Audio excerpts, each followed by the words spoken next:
आपला बार्शी तालुका महाराष्ट्र शासनाने दुष्काळग्रस्त तालुका म्हणून घोषित केला होता आणि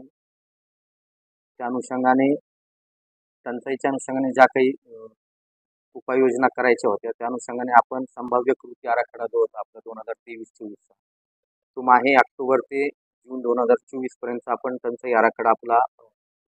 मान्य जिल्हाधिकारी यांच्याकडे सादर केलेला होता। त्याचबरोबर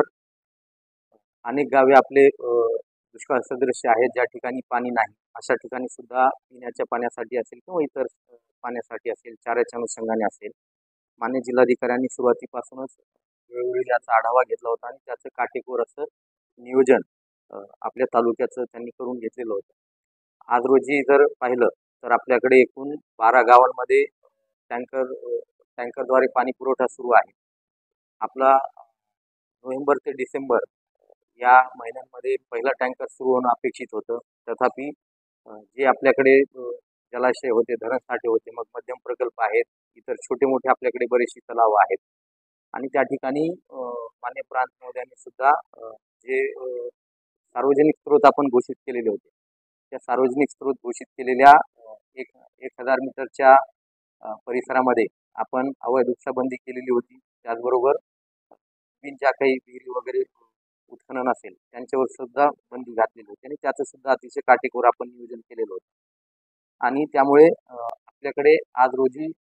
रोजीची जर परिस्थिती पाहिली तर फक्त 12 टँकर आपल्या संपूर्ण तालुक्यामध्ये सुरू आहेत आणि त्यातही पहिला जो टँकर आपण मंजूर केलेला आहे तो 15 एप्रिल 2024 रोजी आपण पहिला टँकर मंजूर केलेला आहे।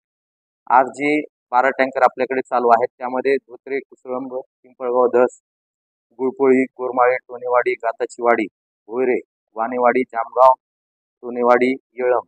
या गावांमध्ये आपल्याकडे 12 टँकर सुरू आहेत। त्याचबरोबर ज्या गावांमध्ये सार्वजनिक स्रोताचा पाणी आटलेलं असेल त्या ठिकाणी पाणी पुरवठा होत नसेल मात्र इतर काही विहिरी असतील, बोरवेल असतील त्या ठिकाणी पाणी असेल असे एकूण 47 विहिरी आणि बोरवेल आपण अधिकृत केलेले आहेत आणि त्याद्वारे त्या गावांमध्ये पाणी पुरवठा त्या ठिकाणी सुरू आहे। आणखीनही आपल्याकडे 1 महिना मान्सूनचं आगमन होण्यासाठी आहे, त्या दृष्टीने सुद्धा आम्ही त्या ठिकाणी नियोजन आमचं केलेलं आहे। बराचसा आपला जो उत्तरेकडचा भाग आहे त्यामध्ये धोत्रे असतील, कुसळंब आहे,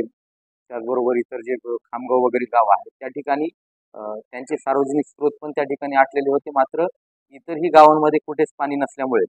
बऱ्यापैकी आपल्याला बार्शी शहरातल्या ज्या विहिरी होत्या ज्या ठिकाणी पाणी उपलब्ध होतं अशा ठिकाणच्या विहिरीवरून आपल्याला टँकरद्वारे पाणी पुरवठा त्या ठिकाणी करावा लागत होता। मध्यंतरी नगरपालिकेला सुद्धा त्यांच्याच विहिरीवरून पाणी घेण्याची आवश्यकता भासल्यामुळे आपण जवळपास आपल्या ज्या मंडळाधिकारी आहेत त्यांच्याद्वारे 4 ते 5 आपण पथकं गठीत करून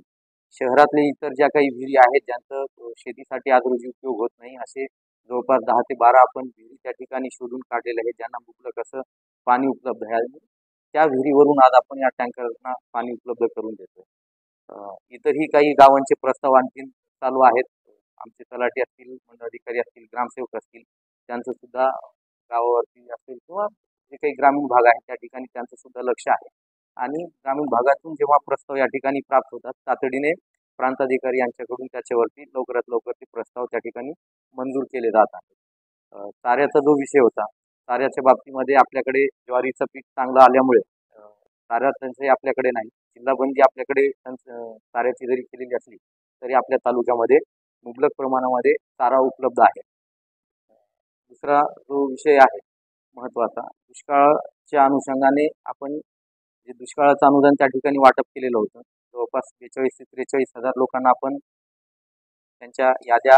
शासनाच्या पोर्टलवरती अपलोड केलेल्या होत्या मात्र आपल्या माध्यमातून त्या सर्व शेतकऱ्यांना मी पुन्हा एकदा विनंती करू इच्छितो की बरेचसे शेतकरी आहेत ज्यांचं KYC अद्याप झालेलं नाही। 15 तारखेपर्यंत आपल्याला त्याची मुदत आहे। आपल्या मार्फत मी सर्व शेतकऱ्यांना बांधवांना विनंती करू इच्छितो, त्यांना आवाहन करू इच्छितो का आपलं जर आणखीनही KYC झालेलं नसेल तर तातडीने आपण KYC करून घ्यावं जेणेकरून आपलं जो अनुदान आहे तातडीने आपल्या खात्यावरती वर्ग होईल।